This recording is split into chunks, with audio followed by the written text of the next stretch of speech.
চায়ের আসল স্বাদ শুধু MDHT+ থেকেই আসবে। মাথায় দেখো লবঙ্গ এলাচ দিয়ে ভরপুর MDHT+ মশলা। MDH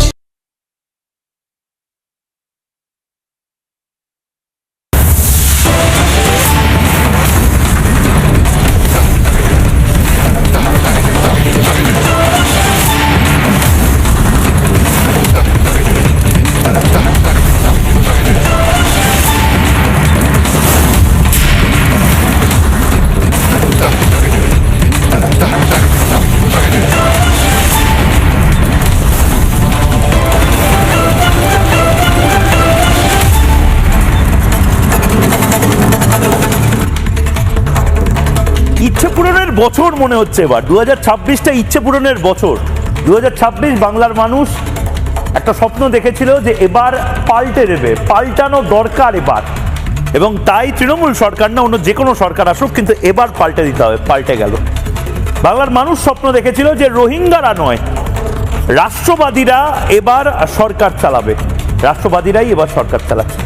বাংলার মানুষ স্বপ্ন দেখেছিল যে মেট্রো থেকে বিভিন্ন কাজ যেগুলো আটকে রয়েছে সেই কাজগুলো ত্বরান্বিত হবে, একেবারে ভূতের রাজার বরের মতন কাজগুলো ত্বরান্বিত শুধু হচ্ছে না, 7,000-8,000 কোটি টাকার জমে থাকা কাজ সেগুলো হুস হুস করে বেরোতে শুরু করছে। এবং বাংলার মানুষ চেয়েছিল একটা বুলডোজার বাবা এই বাংলায় আসুক। বাংলার মানুষ বুলডোজার বাবাও পেয়ে গেল, বুলডোজার দাদা শুভেন্দু অধিকারী এই মুহূর্তে নির্দেশ দেওয়ার 2 ঘন্টার মধ্যে বুলডোজার তুলতে শুরু করলো তিল জ্বলাতে, এবং সেটা দিয়ে আজকের জবাব চায় বাংলা শুরু করব। বুলডোজার বাবা বাংলাতে এবার, বুলডোজার দাদা এবার ব্রেকিং নিউজটা দেখবো। বুলডোজার দাদা এবার শুভেন্দু অধিকারী, শুভেন্দু অধিকারী নির্দেশ, বুলডোজার চালানোর নির্দেশ দেওয়ার 2 ঘন্টার মধ্যে বাংলায় যোগী রাজ্যের ধাঁচে এবার বুলডোজার অভিযান। বাংলায় এবার বুলডোজার দাদা শুভেন্দু অধিকারীর নির্দেশ। তিলজলায় অবৈধ নির্মাণ ভাঙা হলো বুলডোজার দিয়ে।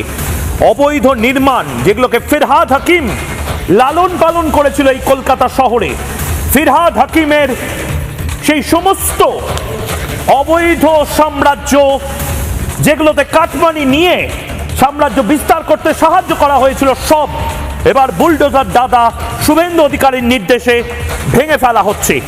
তিলজলায় চলছে অবৈধ নির্মাণে বুলডোজার।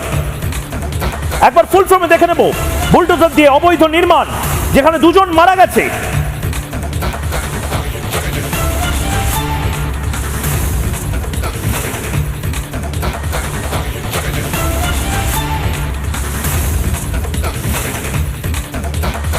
মুখ্যমন্ত্রী শুভেন্দু অধিকারী তিনি নির্দেশ দিয়েছিলেন, আজকে প্রেস কনফারেন্স করে নির্দেশ দিয়েছিলেন যে বুলডোজার দিয়ে অবৈধ নির্মাণ ভেঙে ফেলতে হবে। সব মিলিয়ে দেখানোর চেষ্টা করব, আরো মোট 2টি বুলডোজার এসেছে।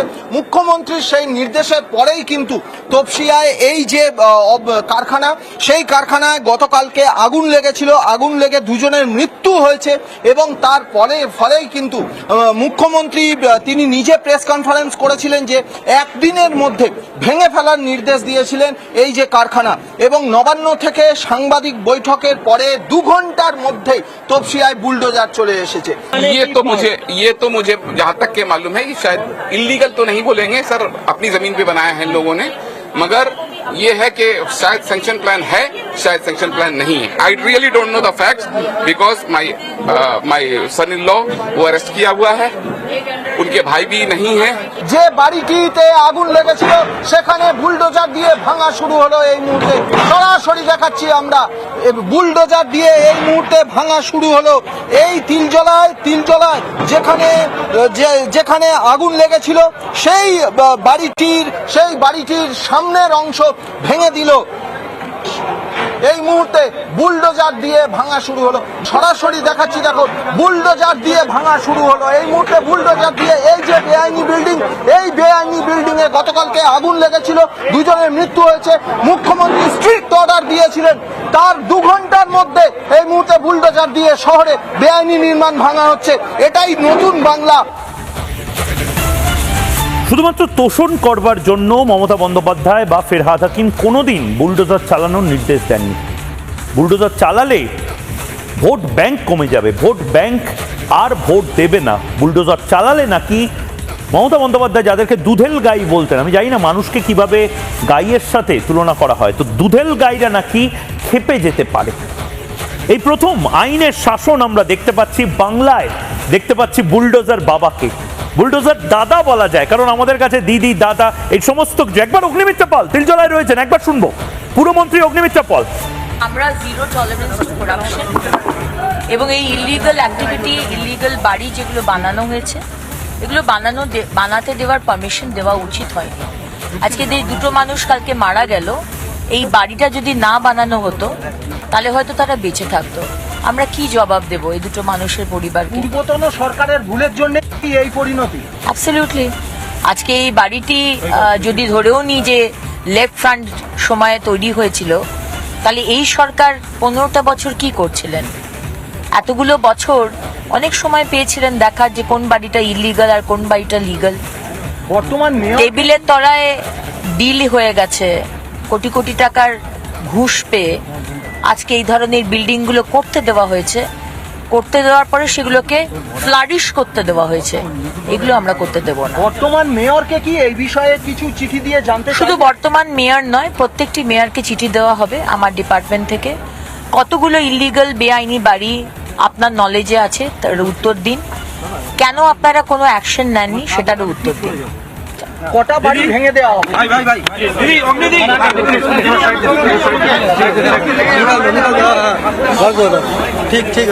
অগ্নিমিত্রা পল এই মুহূর্তে যে যেখানে যেখানে অবৈধ নির্মাণ হবে সেখানে সেখানে বুলডোজার চলবে, এটাই সাধারণ হওয়া উচিত, এটাই তো প্রসেস হওয়া উচিত। এবং শুধু তাই নয়, এই রোহিঙ্গা কলোনিগুলোতে কেন বুলডোজার চলেনি তৃণমূল আমলে, এটা বাংলার মানুষ জানতে চাইছিল। রোহিঙ্গা কলোনি তৈরি হয়ে যাবে, মাসুদ কলোনির মতন বিভিন্ন কলোনি যেখানে বাংলাদেশি অনুপ্রবেশকারীরা থাকবে, পুলিশ জানবে, রিপাবলিক দেখানোর পরেও অ্যাকশন হবে না, এটা তো চলতে পারে না। বুলডোজার তিল জ্বালাতে চলেছে, অবৈধ নির্মাণ যেখানে যেখানে হবে সেগুলো যোগী মডেলে, শুভেন্দু মডেলে বুলডোজার চালিয়ে সরিয়ে দেওয়া হবে। আমার তো এখন মনে হচ্ছে হিমন্ত বিশ্ব শর্মা এবং শুভেন্দু অধিকারীর মধ্যে একটা মজার ছবি খুব ভাইরাল হয়েছে, দুজনে হাসছিলেন, ফিসফিস করে কোনো একটা দুষ্টুমির কথার মতন কিছু একটা কথা আলোচনা হচ্ছিল। আমার তো এখন মনে হচ্ছে হিমন্ত বিশ্ব শর্মা বোধহয় শুভেন্দু অধিকারীকে বলছিলেন যে এবার তুমিও কি বুলডোজার প্ল্যান শুরু করবে।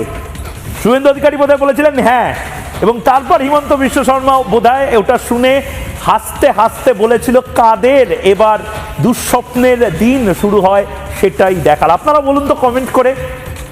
একদিকে হিমন্ত বিশ্ব শর্মা, তার বুলডোজার বাবা বা মামা হওয়া, ওদিকে যোগী আদিত্যনাথের বুলডোজার বাবা হওয়া, আর বাংলা পেল বুলডোজার দাদা। ফুল ফ্রেমে দেখাবো। সংবাদ সংস্থা এএনআই থেকে শুরু করে বিভিন্ন সংস্থা তারা আজ গোটা দেশে এই ছবি ভাইরাল করে দিচ্ছে। বাংলাতেও যোগী মডেল বা হিমন্ত মডেলে, শুভেন্দু মডেলে শুরু হলো বুলডোজার অ্যাকশন। ভালো করে দেখুন।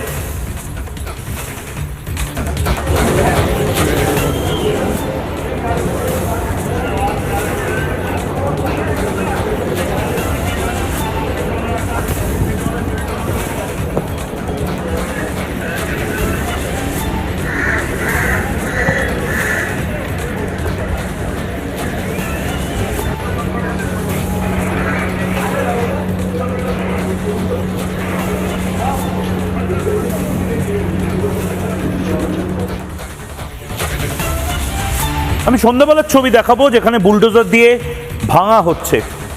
বুলডোজার তিলজলায় শুধু নয়, নৈহাটিতে, বর্ধমানে বিভিন্ন জায়গায় এই বুলডোজার চলেছে। এবং এই বুলডোজার, আমি পিসিআরকে বলবো এই টানা এই ছবিটা রাখতে।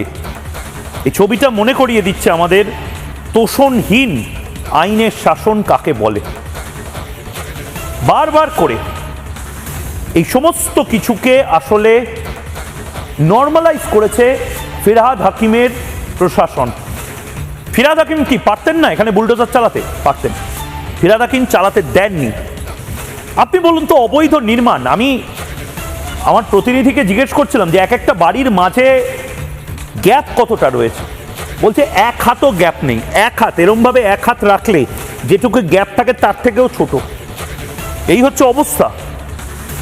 অরিন্দম ভট্টাচার্য কি বলবেন? মানে হিমন্ত বিশ্ব শর্মা মডেল যোগী আদিত্যনাথ মডেলের পর এবার শুভেন্দু অধিকারীর বুলডোজার দাদা মডেল। বাংলা এবার বুলডোজার দাদাকে পেল বোধহয়। আমি আর তৃণমূল নিয়ে আলোচনা করতে চাই না। আমাকে অধ্যাপক ঝন্টুদা খুব ভালো বলেছেন এটা। অনেক বামপন্থী নেতা, অনেক কংগ্রেস নেতা বলে, কালকেই আমাকে একটা জায়গায় বললো যে তোলাবাজ সরকার থেকে বুলডোজার সরকার এলো। ঠিক বলেছেন, একদম ঠিক বলেছেন। মানুষ এই বুলডোজারকে বেছে নিয়েছে।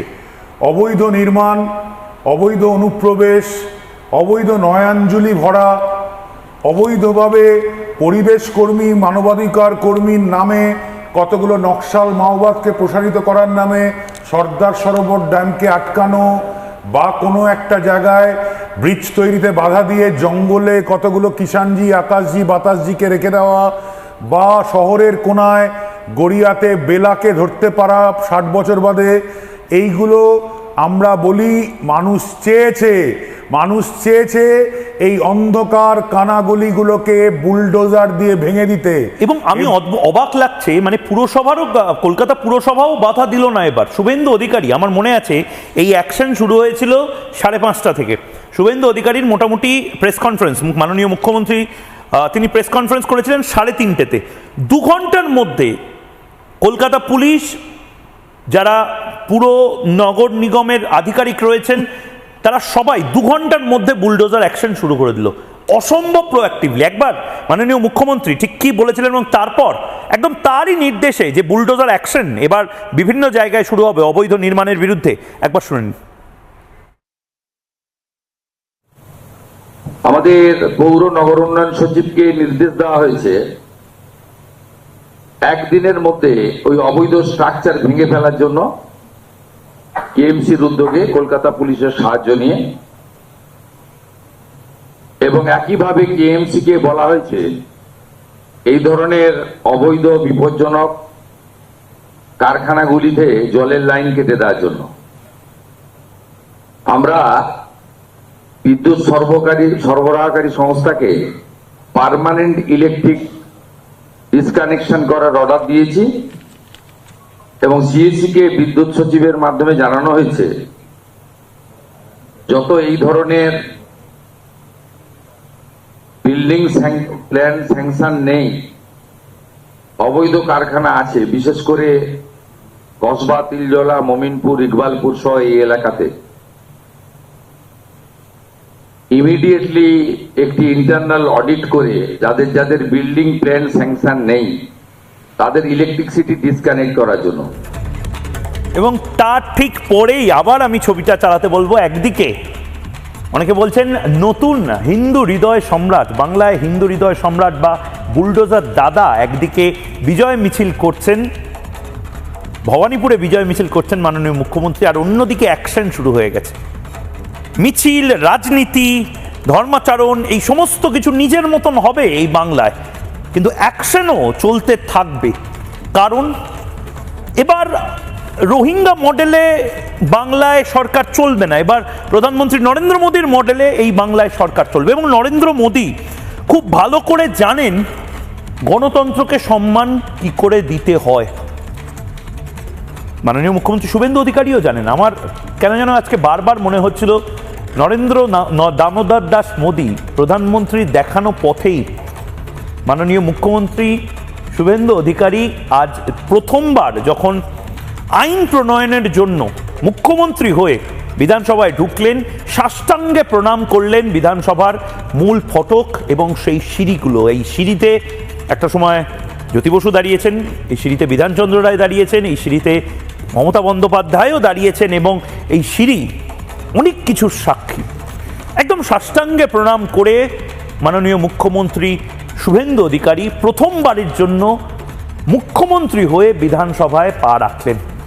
ঠিক এভাবেই 2014 সালে পার্লামেন্টে পা রাখার আগে আমাদের মনে আছে প্রধানমন্ত্রী নরেন্দ্র মোদী ঠিক একইভাবে এভাবে সাষ্টাঙ্গে প্রণাম করে পা রেখেছিলেন ভারতের সংসদ ভবনে, গণতন্ত্রের পীঠস্থানে। দুটো ছবি। 2014 সালে নরেন্দ্র মোদী মাথা নত করে বিধানসভায় পা রেখেছিলেন, মাফ করবেন, লোকসভায় পা রেখেছিলেন, এবং শুভেন্দু অধিকারী 2026 সালে মাথা নত করে বিধানসভায় পা রাখলেন, এবং এই দুটো ছবির পাশাপাশি আমার মনে পড়ে যাচ্ছে, কিন্তু আমি কুণ্ঠাবোধ করছি এই ছবিটা চালাতে, কারণ আমি চাই না মমতা বন্দ্যোপাধ্যায় সমস্ত কিছু হারানোর পরে গ্লানি বোধে জর্জরিত হয়ে যান এই মুহূর্তে। আমি চাই না একদিকে শুভেন্দু অধিকারীর এই ছবিটা, আর অন্যদিকে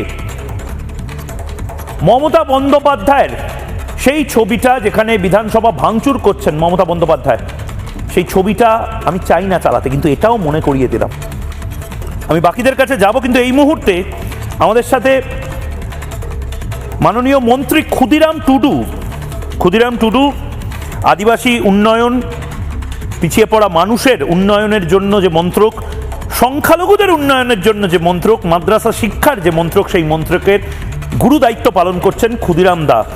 একেবারে সাধারণ খেটে খাওয়া মানুষদের প্রতিনিধি যাকে বলে, স্ত্রী আশাকর্মী, নিজে স্কুলের একজন শিক্ষক, বাঁকুড়ার প্রত্যন্ত জায়গা থেকে উঠে এসে আজ চোখে চোখ রেখে সমস্ত শহুরে বাবুদেরকে বলছে, যারা এই মাকুলার সেকুলার লবির, যে তোমাদের রোল মডেল আমি। আসলে ক্ষুদিরাম টুডু আমাদের সাথে যুক্ত হচ্ছেন। ক্ষুদিরাম দা, অনেক অনেক স্বাগত আপনাকে রিপাবলিক বাংলায়। আপনি এই মুহূর্তে যুক্ত হয়েছেন। আমি আপনার কাছে যাওয়ার আগে প্রথমে আপনার ডিপার্টমেন্ট যে বড় বড় জিনিসগুলো করেছে তার একটি ব্রেকিং নিউজ আমি নিয়ে নিতে চাই। আমি একবার মাদ্রাসা নিয়ে যে ব্রেকিং নিউজটা আমরা পেয়েছি, সেই ব্রেকিং নিউজটা প্রথমে নিয়ে নিতে চাই, এবং আমি পিসিআরকে বলবো সেই ব্রেকিং নিউজটা চালাতে। রাজ্যে বেআইনি মাদ্রাসা থাকলেই তা বন্ধ করে দেওয়া হবে, দায়িত্ব নিয়েই জানিয়ে দিলেন রাজ্যের নতুন সংখ্যালঘু উন্নয়ন মন্ত্রী ক্ষুদিরাম টুডু। ভবিষ্যতে যাতে বেআইনি মাদ্রাসা তৈরি না হয় সে ব্যাপারেও সতর্ক থাকতে বলা হয়েছে আধিকারিকদের। রাজ্যে বেআইনি মাদ্রাসা থাকলেই তা বন্ধ করে দেওয়া হবে, বড় সিদ্ধান্ত। দায়িত্ব গ্রহণের পর বড় সিদ্ধান্ত নিলেন ক্ষুদিরাম টুডু। ক্ষুদিরাম দা, প্রথমে আমাকে এটা বলুন যে আপনি সংখ্যালঘু উন্নয়ন মন্ত্রী, এটা হজম করতেই তো অনেকটা সময় কেটে যাচ্ছে, আর তারপর দায়িত্ব নেওয়ার পরেই আপনি রিপাবলিককে বড় কথা বলে দিচ্ছেন বেআইনি মাদ্রাসা বন্ধ করে দেবেন। একটু বলুন না। হ্যালো, শুনতে পাচ্ছেন? শুনতে পাচ্ছি দাদা, বলুন। দেখুন, যেটা হচ্ছে আমাদের সরকার এবং আমাদের chief minister honourable Suvendu Adhikari, তিনি বলে দিয়েছেন যে বেআইনি যত আছে সমস্ত বুলডোজার দিয়ে আমরা উত্তরপ্রদেশের মতো আমরা ওই মডেলে আমাদের রাজ্য চলবে, অর্থাৎ গুজরাট মডেল।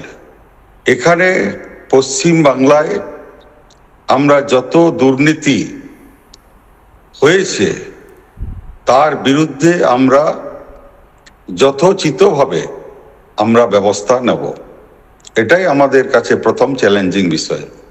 এবং সেই জন্যে যত অবৈধ মাদ্রাসা বলুন, ফেক এসটি সার্টিফিকেট বলুন, সমস্ত কিছু আমরা একবারে তদন্ত করে আমরা নির্মূল করে দেব। তাহলে ক্ষুদিরাম দা, প্রথমত আপনাকে অনেকে বলছেন যে আপনি কি করে সংখ্যালঘু উন্নয়ন মন্ত্রী হন। সংখ্যালঘু উন্নয়ন মন্ত্রী বরাবর আমরা দেখেছি একজন মুসলিম সম্প্রদায়ের মানুষ সংখ্যালঘু উন্নয়ন মন্ত্রী হিসেবে। আপনাকে অনেকে তো এটাই হজম করতে পারছে না যে আপনি সংখ্যালঘু উন্নয়ন মন্ত্রী প্রথমত রাজ্যের। হ্যাঁ, দেখুন, সরকার আমাকে, অর্থাৎ দল আমাকে দায়িত্ব দিয়েছে, এবং সেই দলের দায়িত্ব পালন করতে গিয়ে নিশ্চয়ই আপনারা জানেন যে সংখ্যালঘু দপ্তরকে সংখ্যালঘুই হতে হবে তার কোনো মানে নেই।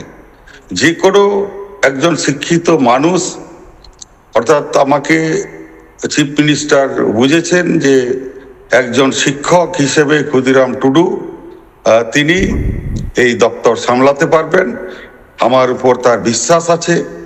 আমি তার এই বিশ্বাসকে পাথেয় করে আগামী দিনে এই সংখ্যালঘু দপ্তর খুব সুন্দরভাবে চলবে, এবং যেভাবে ওই সংখ্যালঘু দপ্তরের উপর যে বদনাম আছে সেই বদনাম ঘুচিয়ে আমি এই দপ্তরের সুনাম প্রতিষ্ঠা করাই হচ্ছে আমার কাজ।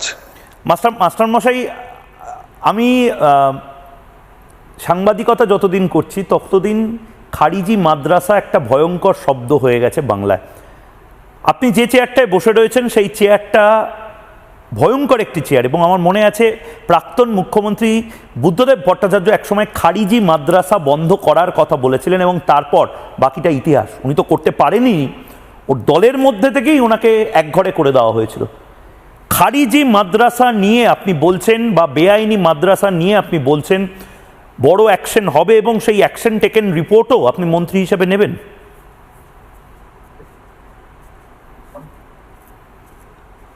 অবশ্যই নেব, অবশ্যই নেওয়া হবে, কোনো সন্দেহ নেই। আগামী দিনে আপনারা তার প্রমাণ পাবেন। এটা আমার কাছে চ্যালেঞ্জ, এবং আমার উপর অনারেবল চিফ মিনিস্টার আস্থা রেখেছেন। সেই আস্থা আমি জনগণের সামনে আমি দেখিয়ে দেব যে ক্ষুদিরাম টুডু সমস্ত অবৈধ মাদ্রাসা এবং সমস্ত ফেক এসটি সার্টিফিকেট বন্ধ করে দিয়েছে, এবং যারা এই ফেক এসটি সার্টিফিকেট নিয়ে যারা চাকরি করছে দপ্তরে বা যারা এডুকেশন নিচ্ছে তাদেরকেও আমি বহিষ্কার করে দেবো। এটা আমার কাছে, আমি চ্যালেঞ্জ আপনাদের কাছে এই স্টুডিওর মাধ্যমে আমি সকল মানে পশ্চিমবাংলাবাসীকে আমি জানাচ্ছি। ক্ষুদিরাম বাবু, প্রচুর মানুষ আপনাকে দেখছে এই মুহূর্তে, প্রচুর শিডিউল কাস্ট, শিডিউল ট্রাইব সম্প্রদায়ের বহু মানুষজন, ওবিসি কমিউনিটির বহু মানুষজন আপনাকে দেখছে। অনেকে আপনাকে নিয়ে অনেক আশায় বুক বাঁধছে, কারণ আপনি আরেকটা যে কথা বলেছেন সেটাও আমি ব্রেকিং নিউজ হিসেবে নিতে চাই। আমি পিসিআরকে বলবো, মুড়ি মুড়কির মতো ফেক এসসি এসটি এবং ওবিসি সার্টিফিকেট দেওয়া হয়েছে তৃণমূল আমলে। নতুন সরকারের প্রথম কাজ হবে পশ্চিমবঙ্গে তৃণমূল কংগ্রেস যত ফেক এসসি এসটি এবং ওবিসি সার্টিফিকেট দিয়েছে সেই সব সার্টিফিকেট বাতিল করে নতুনভাবে সার্টিফিকেট ইস্যু করা। দায়িত্ব নিয়েই জানালেন রাজ্যের মন্ত্রী ক্ষুদিরাম টুডু। ক্ষুদিরাম বাবু, বিরাট কথা বলছেন আপনি, বিরাট কথা বলছেন। ওবিসি এসসি এসটি এত সার্টিফিকেট দেওয়া হয়েছে, তার মধ্যে আপনি বলছেন ব্যাপক দুর্নীতি হয়েছে, মুড়ি মুড়কির মতন সার্টিফিকেট দেওয়া হয়েছে। একটু যদি বিস্তারিত বলেন।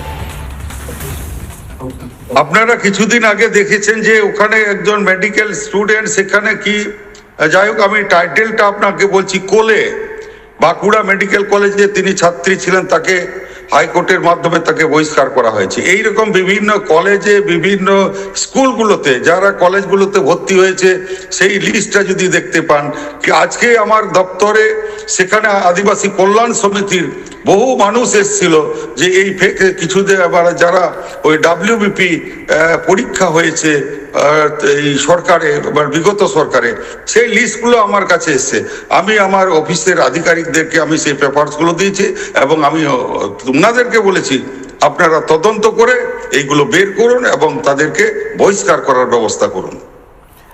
ওবিসি নিয়ে আমি এর আগেও আমি নিজেও বিতর্ক করেছি, ক্ষুদিরামবাবু আপনিও জানেন, আপনিও প্রতিক্রিয়া দিয়েছেন এর আগে। ওবিসি নিয়ে গোটা বাংলায় একটা ভয়ঙ্কর বিতর্ক আছে।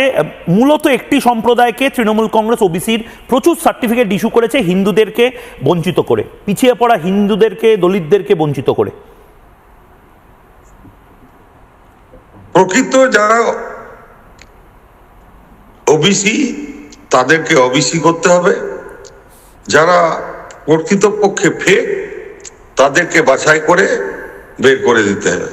এটা আমি সরকারের অর্থাৎ আমাদের আধিকারিককে আমি এটা নির্দেশ দিয়েছি, এবং আগামী দিনে আমার এই নির্দেশ মেনে তারা কাজ করবে। অর্থাৎ আপনি বলছেন যে এবার যারা মিথ্যে মিথ্যে নাম ভারিয়ে বা পদবি ভারিয়ে যে এসসি এসটি বা ওবিসি সার্টিফিকেটগুলো পেয়েছে, রিজার্ভেশনের সার্টিফিকেট বা সুযোগ সুবিধা পাচ্ছে, সেখানেও এবার আপনি বলছেন ইনভেস্টিগেশন শুরু হবে, এবং এটা আপনার দপ্তর নয়, আরো বৃহৎ আকারে হতে পারে। অবশ্যই হবে, এবং যে অফিসাররা এইগুলো অনুমোদন দিয়েছে তাদেরও আইনি ব্যবস্থা নেওয়া হবে। ক্ষুদিরামবাবু, এটার সংখ্যা কত হতে পারে? আপনি বলছেন মুড়ি মুড়কির মতন নাকি সার্টিফিকেট বিলি করা হয়েছে। আপনাদের বাঁকুড়া, বীরভূম, রাঢ়বঙ্গের অনেক মানুষজন রয়েছেন যারা পিছিয়ে পড়া সম্প্রদায় থেকে আসেন। এটার সংখ্যাটা কত হতে পারে? মানে কেন আপনি বলছেন এটাই আমার প্রথম কাজ হওয়া উচিত? আমি বিশেষ করে আপনার এই 24 পরগনা, হ্যাঁ, নদিয়া, এই সব অঞ্চলে বেশি পরিমাণে আপনার ফেক এসটি সার্টিফিকেট বিক্রি হয়েছে। এটা আপনার ওই পাড়ায় সমাধান, দুয়ারে দুয়ারে সরকার, এই দুয়ারে সরকারের সময় প্রচুর পরিমাণে ফেক এসটি সার্টিফিকেট তৈরি করে দেওয়া হয়েছে। এই জন্যে এত বেশি সংখ্যক মানুষ, কারণ আমরা যখন কলেজের লিস্ট বেরোচ্ছে, অ্যাডমিশনের লিস্ট বেরোচ্ছে, যখন চাকরির পরীক্ষার রেজাল্টের সিট বেরোচ্ছে, সেই টাইটেলগুলো যদি আপনি দেখেন, আমরা তো কিছুদিন আগে ব্যানার্জি টাইটেল, তিনিও না এএসটি, সাউ শর্মা, যেগুলো আমরা এই টাইটেলগুলো কোনোদিনও কেউ বিশ্বাস করছে না। আধিকারিকরা পর্যন্ত তারাও বলছে, অন্যান্য ডিপার্টমেন্টের আধিকারিকরা তারাও বলছে এই ধরনের টাইটেলের লোক তো আদিবাসী নয়। হ্যাঁ, তো এই টাইটেলগুলো দেখে আমাদের সন্দেহ হয়েছে এবং তার জন্য আজকে তদন্ত হওয়া প্রয়োজন আছে। হ্যাঁ, সেই বিষয়গুলো আমি বারবার আমি সবাইকে বলেছি, আপনারা সঠিকভাবে তদন্ত করুন, দেখবেন অনেক ফেক এসটি সার্টিফিকেট বেরিয়ে যাবে। আরেকটা শেষ প্রশ্ন আমার, ক্ষুদিরাম বাবু, ইমাম মুয়াজ্জেমদের ভাতার ক্ষেত্রে রাজ্য সরকার সিদ্ধান্ত নিয়েছে পোর্টালে সঠিক ডকুমেন্ট আপলোড করে, নিজের প্রমাণ আপলোড করে তবে এই ভাতা পাওয়া যাবে। যে কেউ ইমাম মুয়াজ্জেম হিসেবে পরিচয় দিলেই সেই ভাতা পাবে না এবার থেকে। এই ব্যাপারে আপনার কাছে কি কোনো নির্দিষ্ট নির্দেশিকা আছে? না, সিএম সাহেব যেটা বলেছেন ওটাই ঠিক। আমরা পোর্টাল ছাড়া আমরা, কারণ ওনারা বিগত দিনে ইমামদের আমি শুনেছি যে ওনারা পোর্টালে আপলোড করতে চাননি, কিন্তু আমাদের এই সরকার যে নীতি নিয়েছে, আমরা পুরোহিত বলুন, মুয়াজ্জিম বলুন, সকলে, অর্থাৎ সরকারের বেনিফিশিয়ারি, অর্থাৎ সরকারের যে অর্থ যারাই ভোগ করবে সবাইয়ের KYC আপডেট এবং তারা পোর্টালের মাধ্যমে আসবে, সরকার তাদের ব্যবস্থা করবে। বেশ, অনেক ধন্যবাদ। ক্ষুদিরাম টুডু আমাদের সঙ্গে ছিলেন। গোটা বাংলার সবচেয়ে গুরুত্বপূর্ণ যে অংশটা, সেই অংশের মন্ত্রী তিনি। আদিবাসী সম্প্রদায়ের উন্নয়নের জন্য তাকে লড়তে হবে, সংখ্যালঘুদের উন্নয়নের জন্য লড়তে হবে এবং অবৈধ মাদ্রাসা সেটা নিয়েও তাকে অ্যাকশন মোডে আসতে হবে। ক্ষুদিরামবাবু, গোটা বাংলার চোখ কিন্তু আপনার দিকে। খুব ভালো করে আপনি কাজ করুন, আমাদের আশা আকাঙ্ক্ষা পূর্ণ করুন দাদা।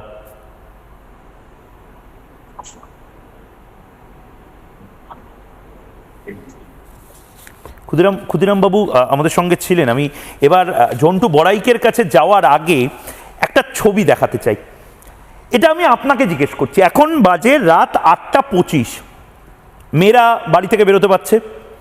আপনি বাজারে যান, মাছ, মাংস, ডিম, এই সমস্ত কিছু নিশ্চয়ই পাওয়া যাচ্ছে। যে ধর্মীয় প্রতিষ্ঠানগুলো ছিল হিন্দুদের বাদ দিয়ে, সেগুলো দিব্যি নিশ্চয়ই রয়েছে। আপনারা বিভিন্ন ঘন্টায় ঘন্টায় যাদের প্রার্থনা করার প্রয়োজন হয় তারা নিশ্চয়ই প্রার্থনা করতে পারছে তো। মানে বিজেপি এসে সমস্ত গেল রব যে মমতা বন্দ্যোপাধ্যায় তুলতেন বা মাকু শেখুরা তুলতো, সেরকম কিছু হয়নি তো। আরেকটা জিনিসও হয়নি, এই গর্গ চট্টোপাধ্যায় বাংলাকে উস্কানোর জন্য, আমি জানি না জামাতের টাকা পেয়েছে কিনা গর্গ চ্যাটার্জি, সেটা নিয়ে তদন্ত হয়তো হবে, আজ না হয় কাল হবে। এই গর্গ চ্যাটার্জিরা বলতো যে বিজেপি এসে গেলে নাকি হিন্দি আগ্রাসন শুরু হবে, সবাইকে হিন্দিতে কথা বলতে হবে, বাংলা বললে নাকি মারা হবে। আজকে অদ্ভুতভাবে আমি দেখলাম বিবিধের মাঝে দেখো মিলন ও মহান। এই কালচারাল ডাইভার্সিটি বা সাংস্কৃতিক যে সৌন্দর্য, সেটা এবার দেখুন। সংস্কৃত ভাষায় শপথ নিলেন এক বিধায়ক, বাংলায় শপথ নিলেন, সাঁওতালি ভাষায় শপথ নিলেন, রাজবংশী ভাষায় শপথ নিলেন, হিন্দিতে শপথ নিলেন এবং নেপালি ভাষাতেও শপথ নিলেন। শুনুন। এবং মমতা বন্দ্যোপাধ্যায়, আপনাকেও বলছি, কি মারাত্মকভাবে দেশকে এবং বাংলাকে ভাগ করার জন্য আপনারা বিদ্বেষ তৈরি করেছিলেন। দেখুন বিজেপি আমলে।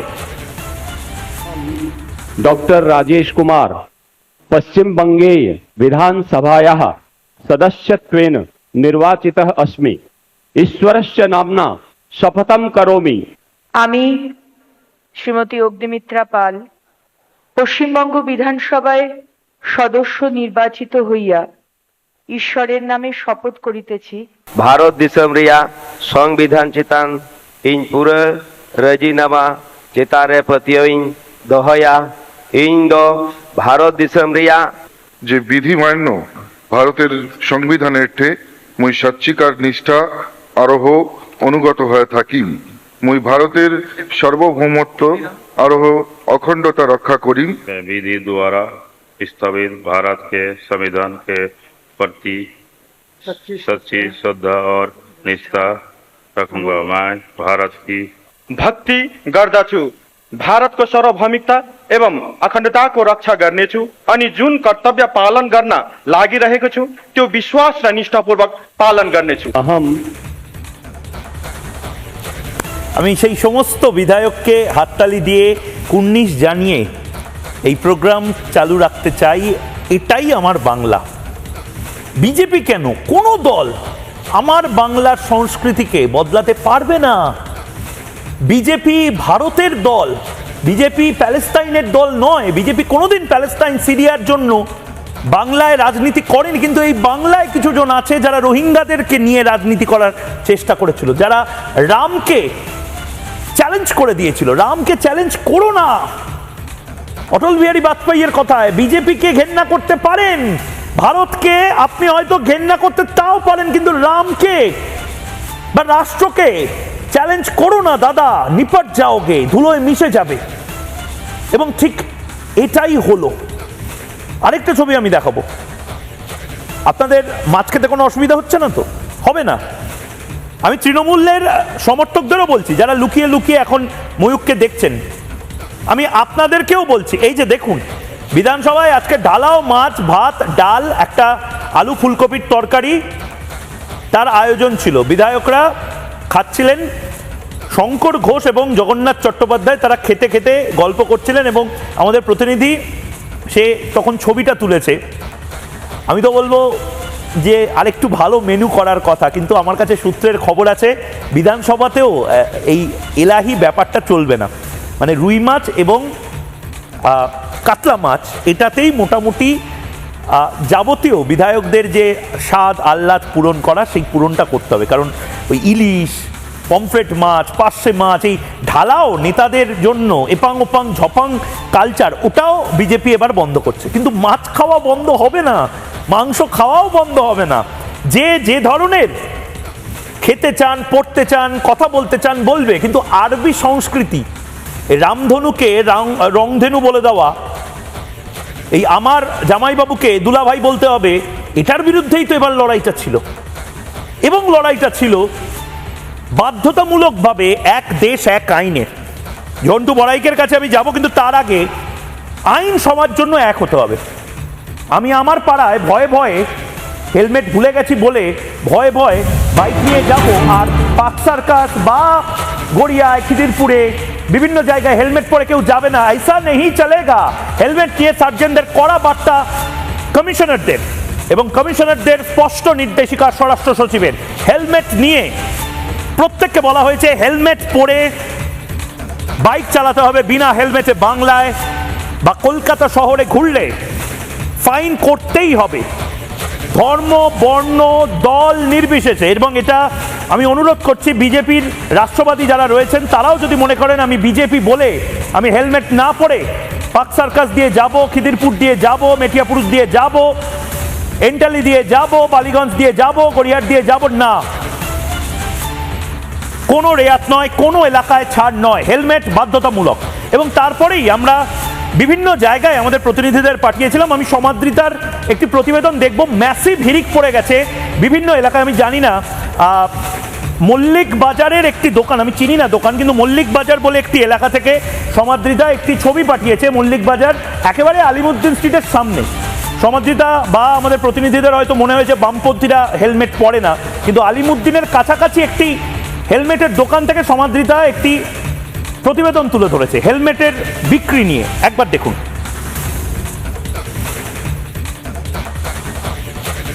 রাজ্য পুলিশের কড়া নির্দেশিকা, হেলমেট ছাড়া বেরোনো যাবে না এবং হেলমেট ছাড়া বেরোলেই তাদের ক্ষেত্রে কড়া ব্যবস্থা নেওয়া হবে। তাই আমরা চলে এসেছি পার্ক সার্কাসের 7 পয়েন্ট ক্রসিং এ, যেখানে আমরা দেখছি লাগাতার অনেক বাইক দেখতে পাচ্ছি, তবে দু একটা ছাড়া বেশিরভাগের মাথাতেই কিন্তু হেলমেট পরা অবস্থাতেই আমরা দেখতে পাচ্ছি। এতদিন পর্যন্ত যে ছবিটা একটু অন্যরকম ছিল, বিশেষ বিশেষ কিছু ক্ষেত্রে হেলমেট না পরে দিব্যি যাতায়াত করা হতো, সেই ছবিটা কিন্তু আজকে অনেকটাই কম দেখতে পাচ্ছি। এবারে এই কড়া নির্দেশিকা জারির পরে আপনারা কি করছেন হেলমেট ছাড়া বাইক দেখলে? আমরা উইদাউট হেলমেট প্রসিকিউশন আগেও করতাম, এখন আরও করছি। এখন এনফোর্সমেন্টটা একটু স্ট্রিক্ট আরও বেশি হয়েছে, বাট আগেও ছিল, এখনও আছে। এই পার্ক সার্কাস 7 পয়েন্ট ক্রসিং এই এলাকাটা জুড়ে আপনারা মোটামুটি কিরকম দেখতে পাচ্ছেন যে হেলমেট ছাড়া লোকে যাচ্ছে, হেলমেট পরে লোকে যাচ্ছে, কিরকম ছবি দেখতে পাচ্ছেন? উইথ হেলমেট এখন অনেক ফিগার্সটা বেড়ে গেছে। উইথ হেলমেট এখন লোকেরা যারা প্লাই করতো না, যারা গলি থেকে বেরিয়ে পালাতো, এখন পড়ছে, অনেকটাই পড়ছে। আর যাদেরকে ধরা যাবে এরকম ক্ষেত্রে, সেদের ক্ষেত্রে কি করবেন আপনারা? হেলমেট ছাড়া যদি কাউকে পাওয়া যায়, আমরা প্রসিকিউশন করছি, চেষ্টা করছি ওদের ডকুমেন্টসগুলো আপনার ইম্পাউন্ড করা অথবা স্পট ফাইন করা, না দিলে পেপারস প্রপার ভেরিফিকেশন করে মানে থানায় জমা হচ্ছে গাড়িগুলো। ট্রাফিক পুলিশের পক্ষ থেকে বলা হচ্ছে এই জায়গাটা অর্থাৎ পার্ক সার্কাস 7 পয়েন্ট ক্রসিং এ কিন্তু সরকার বদলের পর থেকে একটা অন্য ছবি দেখতে পাওয়া গিয়েছে। যারা এতদিন হেলমেট পরতো না তাদের মাথাতেও হেলমেট দেখতে পাওয়া যাচ্ছে, অর্থাৎ ছবিটা কলকাতা ধীরে ধীরে বদলাতে শুরু করেছে। ক্যামেরায় অতনুর সঙ্গে সমাদৃতা, রিপাবলিক বাংলা। ঝন্টু বারিক, আপনার কাছে আমি আসার আগে আরেকটা ব্রেকিং নিউজ দিয়ে দিতে চাই। এই মুহূর্তে লাউড স্পিকার নিয়ে কড়া পদক্ষেপ নেওয়া হয়েছে, এটাও একটা খুব বড় ব্রেকিং নিউজ। লাউড স্পিকার কোনো ধর্মীয় স্থানে, সে যে ধর্মেরই হোক, কোনো ধর্মীয় স্থানে বিনা অনুমতিতে লাউড স্পিকার বা হঠাৎ করে লাউড স্পিকার বাজিয়ে দেওয়া, যত্রতত্র লাউড স্পিকার বাজানো, এটা এখন আর অ্যালাউ করা হবে না। বিনা অনুমতিতে লাউড স্পিকার বাজানো যাবে না পশ্চিমবঙ্গে, এবং এটা নিয়ে পুলিশদেরও নির্দেশিকা ইতিমধ্যে চলে এসেছে। মাননীয় মুখ্যমন্ত্রী শুভেন্দু অধিকারী নির্দিষ্টভাবে বলেছেন কিছু কিছু জিনিস দেখতে, তার মধ্যে অন্যতম এই লাউড স্পিকার যত্রতত্র বাজানো, যত জোরে বাজানো। আমি ঝন্টু বারিকের কাছে যাব, বলুন ঝন্টুদা কি বলবেন? মানে অনেক চেঞ্জেস হচ্ছে, অনেক চলে 5 দিনের একটি সরকার ডেমোক্রেসির এই যে ডেমোস অর্থাৎ জনগণ এবং ক্রেসি অর্থাৎ জনগণের রুল, যে জনগণের একটা বড় অংশের জনগণকে উচ্ছৃঙ্খল করে দিয়েছিল বিগত সরকার, তার ফলে আইনের শাসন অর্থাৎ ডেমোক্রেসিটা পর্যবসিত হয়েছিল একটা গুন্ডা রাজত্বে, বিশৃঙ্খলায়, সেটাকে লাইনে আনিয়েছে 4 দিনের 5 দিনের একটি সরকার। কুর্নিশ তাদেরকে। এবার প্রশ্নটা হলো, তোমার এই সমস্ত চিত্র দেখে আমার কোনটা বলবো কোনটা না আমি কনফিউজ হয়ে যাচ্ছি। যেমন ধরো ধর্মের স্বাধীনতার প্রশ্ন, আমরা বারবার বলেছি যে ভারতবর্ষের এক্সিস্টিং আইন অন্তত দেখুন যে ধর্মের স্বাধীনতাটা ব্যক্তিগত। আপনার স্বাধীনতার স্পেয়ারটা আপনার নাক অবধি, নাকের পরে আপনাকে বুঝতে হবে বাকি অংশটা অন্যের একটা নাক, সেখান থেকে তার স্বাধীনতা। কেন আপনি এই বিভিন্ন ধর্মীয় অনুষ্ঠানের নাম করে, রিচুয়ালসের নাম করে একটা সম্প্রদায়েরটাকে আরেকটা সম্প্রদায়ের বিব্রতির কারণ হয়ে দাঁড়াচ্ছেন? মহারাষ্ট্র, একাধিক রাজ্য, আমি বললে পরে অনেক বেলা হয়ে যাবে, একাধিক সুপ্রিম কোর্টেরও পর্যন্ত রায় আছে যে ধর্মীয় অনুষ্ঠানে শব্দের যে লিমিটেশন আমাদের, সেটাকে ভঙ্গ করে কাউকে ডিস্টার্ব করবেন না দয়া করে, এটা রাজ্যে মানা হতো না। দ্বিতীয়, একটু আগে সংখ্যালঘু নিয়ে মাননীয় মন্ত্রী বলছিলেন, আমি ওখানটা একটু তোমাকে এগিয়ে নিই। দেখো, আন্তর্জাতিক আইন এবং বর্তমানে ভারতবর্ষের 92 এর যে আইনটা 30 এবং 40 নম্বর, 29 এবং 30 নম্বর ধারায় যেখানে সংখ্যালঘু ডেফিনেশন এবং তাদের আইনি সুরক্ষার কথা বলা আছে, সেই এক্সিস্টিং আইন অনুযায়ী আমার মনে হয় সংখ্যালঘুর সংখ্যার ব্যাপক পরিবর্তন দরকার। কারণ বলা হচ্ছে 6% কম সংখ্যার ভাষাগত, জাতিগত এবং এথনিক এবং কালচারাল যে কোনো সম্প্রদায় কোনোভাবেই 6% বেশি হলে তারা সংখ্যালঘু হয় না। অর্থাৎ ভারতবর্ষের দ্বিতীয় সবচাইতে বেশি পপুলেশন মুসলিম সম্প্রদায়, ধর্মীয় ব্যাপারে, ধর্মীয় কারণে তারা কি করে সংখ্যালঘু হয় আমি জানি না। ঠিক, বরং এখানে আদিবাসী, পার্সি বা বৌদ্ধ, জৈন, এরা সংজ্ঞা ভারতের এক্সিস্টিং আইনে কিন্তু সংখ্যালঘু। দ্বিতীয়, তুমি বলছো আমি তোমার চ্যানেলে বসে একাধিক অনুষ্ঠান করে বলেছি শিডিউল ট্রাইব শিডিউল কাস্ট সার্টিফিকেটের কি ভয়ানক জাল জোচ্চুরি, যে 2020 সালে লকডাউনের সময় আদিবাসীদের একাধিক সংস্থা মামলা করেছে, তার মধ্যে একাধিক জায়গায় আমি নিজে যুক্ত থেকেছি। পিএসসির যদি তোমাকে 400 পেজের রেজাল্টটা দেখাই 2020 সালের, দেখবে ব্যানার্জি, চক্রবর্তী, ভৌমিক, শিডিউল ট্রাইব মানে একটা অচলায়তন ছিল, সেই অচলায়তনটা অবশেষে বাঁধ ভেঙে দেওয়ার মতন অবশেষে বাঁধটা ভাঙলো এবং আরো অনেক কিছুতে বাঁধ ভাঙছে। আমি দর্শকদের শুধু একটা একটা করে খবর আপনাদের দিয়ে যেতে চাই। এই চিংড়িহাটা নিয়ে আমি চিৎকার করে গেছিলাম। এই চিংড়িহাটার কাজ মমতা বন্দ্যোপাধ্যায় আটকে রেখেছিলেন এবং গোটা দক্ষিণ চব্বিশ পরগনা দেখিয়ে দিয়েছে একদম রুবি। মানে চিংড়িহাটা এয়ারপোর্ট থেকে কেউ যদি ট্রেনে ওঠে দমদম বিমানবন্দর থেকে এবং সেই ট্রেনটা যদি একদম গড়িয়া অবধি চায়, মমতা বন্দ্যোপাধ্যায়ের একটা এমএলএ পাবেন না। মমতা বন্দ্যোপাধ্যায়কে বুঝিয়ে দিয়েছে বাংলার মানুষ, উন্নয়ন আটকে রাখবে, তোমার দল হাফিজ হয়ে যাবে। এবার গড়িয়া থেকে কেউ যদি জাস্ট প্ল্যাটফর্ম চেঞ্জ করে আরেকটা ট্রেন নিয়ে সোনারপুর অবধি যায়, একটা এমএলএ পাবে না তৃণমূল কংগ্রেসের। গোটা এলাকাতে যে রুটটা আটকে রেখেছিল মমতা বন্দ্যোপাধ্যায়, সেই রুটের গোটা এলাকাতে একটা এমএলএ নেই। চিংড়িয়াটা এমএলএ নেই, এপারে এমএলএ নেই, নিউ টাউনে এমএলএ নেই। ওই 350 মিটারের কাজ মমতা বন্দ্যোপাধ্যায় আটকে রেখেছিলেন শুধুমাত্র নরেন্দ্র মোদীর নামে যেন ধন্য ধন্য রব না ওঠে।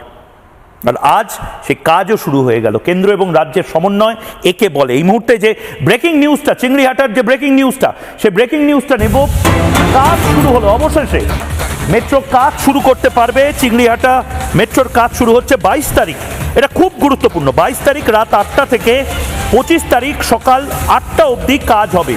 সেই সময় ট্রাফিক নিয়ন্ত্রণ হবে। 366 মিটারের কাজ এটা বন্ধ ছিল।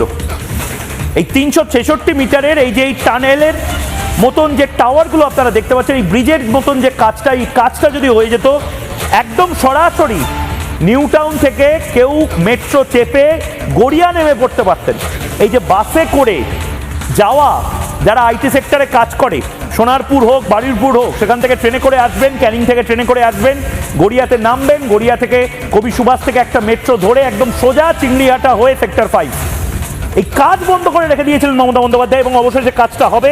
শুধু যানজট নিয়ন্ত্রণ হবে এবং এটাও একবার আমি জানিয়ে দিতে চাই, সেই গ্রাফিক্সটা একবার আমি দেখাতে চাই, ঠিক কোন কোন জায়গাতে যান নিয়ন্ত্রণটা হবে এবং কবে কবে রাস্তাটায় যান নিয়ন্ত্রণ হবে, একবার সেটা দেখে নিন। 120 ঘন্টায় কেল্লাফতে হবে। 366 মিটারের কাজ 120 ঘন্টায় শেষ হবে। ভালো করে দেখে নিন। 15ই মে রাত 8টা থেকে 18ই মে সকাল 8টা চিংড়িহাটা ক্রসিংয়ে দুটি পিলারের এই কাজটা অবশেষে তৈরি হবে। এই যে ওপরে দেখছেন সেই পিলারের কাজ। 22শে মে রাত 8টা থেকে 25শে মে সকাল 8টা পর্যন্ত বসানো হবে দুটি পিলার। এবং মাথায় রাখুন, এগুলো কিন্তু তখন রাস্তার ডাইভারশন হবে, সেই রাস্তাটাও একদম পাশের রাস্তা। চিংড়িহাটা মেট্রোর এই 366 মিটারের কাজ এবং পাশাপাশি আরেকটা ব্রেকিং আমি নিয়ে নিতে চাই, আরেকটা ব্রেকিং নেব। যেগুলো বন্ধ ছিল এবার নতুন সরকারের আমলে অনেক কিছু বদলাচ্ছে এবং এবার সেই ব্রেকিং নিউজটা আমি নিয়ে নেব। এর পরবর্তী ব্রেকিং নিউজ বিল্ডিং প্ল্যান নিয়ে। বিল্ডিং প্ল্যানের যে ব্রেকিং নিউজ, সেই ব্রেকিং নিউজটাও দিয়ে দিতে চাই। বিল্ডিং প্ল্যান না থাকলে কেটে দেওয়া হবে জল এবং বিদ্যুতের লাইন, স্পষ্ট করে দিলেন মুখ্যমন্ত্রী শুভেন্দু অধিকারী। এটা মাথায় রাখুন, অবৈধ নির্মাণ যারা করছেন মাথায় হাত পড়ার অবস্থা। অরিন্দম দা, মাথায় হাত পড়ার অবস্থা। অনুমোদনহীন অবৈধ নির্মাণ যারা করছেন, জল এবং বিদ্যুতের লাইন যেগুলো ফিরহাদ হাকিম দিয়েছে, কলকাতা কর্পোরেশনের এলাকায় এই কাজ শুরু হলে ফিরহাদ হাকিমকে তো মানে মানুষজন এবার প্রশ্ন করতে শুরু করে দেবে যে করলেন কি করে দাদা, আমাদের তো পথে বসিয়ে দিলেন। কলকাতা কর্পোরেশন শুধু নয়, Siliguri corporation, Asansol corporation, Barrackpore corporation, 72টা মিউনিসিপ্যালিটিতে প্রজাস্বত্ব আইনের মাধ্যমে এক অসাধারণ জিনিস হয়েছে। বলা হয়েছে প্রমোটারকে ডাকা যাবে না, যে বাড়ি আছে সেই যদি বানিয়ে নেয়, মানে ঘুরিয়ে প্রমোটারকে ঢোকানো।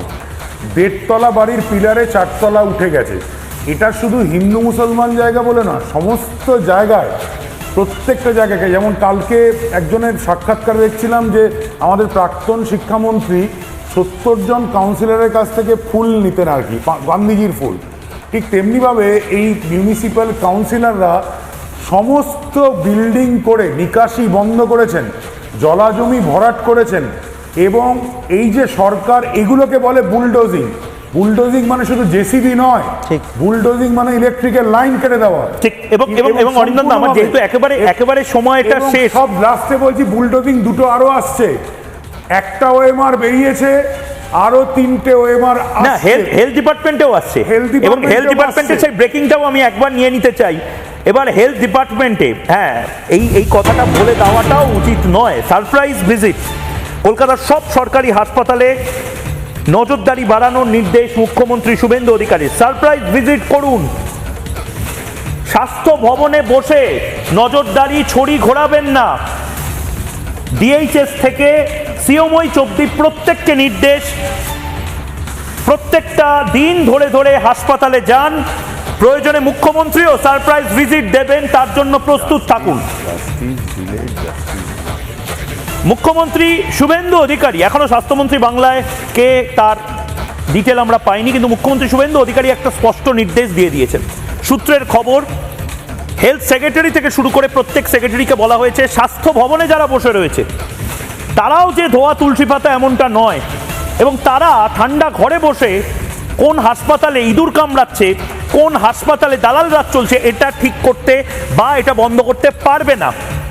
এবং প্রয়োজনে যেভাবে শুভেন্দু অধিকারীকে আমরা দেখেছি কোচবিহার থেকে একদম গাড়ি নিয়ে চলে আসছেন গোসাবাতে, শুভেন্দু অধিকারী মুখ্যমন্ত্রী হয়েও হাসপাতালে সারপ্রাইজ ভিজিট দেবেন বলে নিজে সিদ্ধান্ত নিয়েছেন। এবং এটা শুভেন্দু অধিকারীকে আমরা সাংবাদিক হিসেবে যতটা চিনি, শুভেন্দু অধিকারী কিন্তু 10টা 5টার কাজ করেন না। হয়তো মনে হলো তার কিন্তু মানে eat politics, drink politics, sleep politics, write politics, talk politics, তার হঠাৎ মনে হলো খাবার পরে রাত্রে ঘুমোতে যাওয়ার আগে একবার অল অ্যালার্ট গাড়িগুলোকে নিয়ে ঢুকে পড়ি পাশের যে সরকারি হাসপাতালটা এত ঢাকঢোল পিটিয়ে মমতা বন্দ্যোপাধ্যায় বানিয়েছিলেন, দেখি কি অবস্থা ওখানে। এটা কিন্তু করতে পারেন, এটাতে লাভের লাভ কি হবে আমি জানি না, কিন্তু শুরুটা এভাবেই হোক। একটা ছোট্ট বিরতি নিচ্ছি, বিরতির পর ফিরে আসছি, সঙ্গে থাকুন।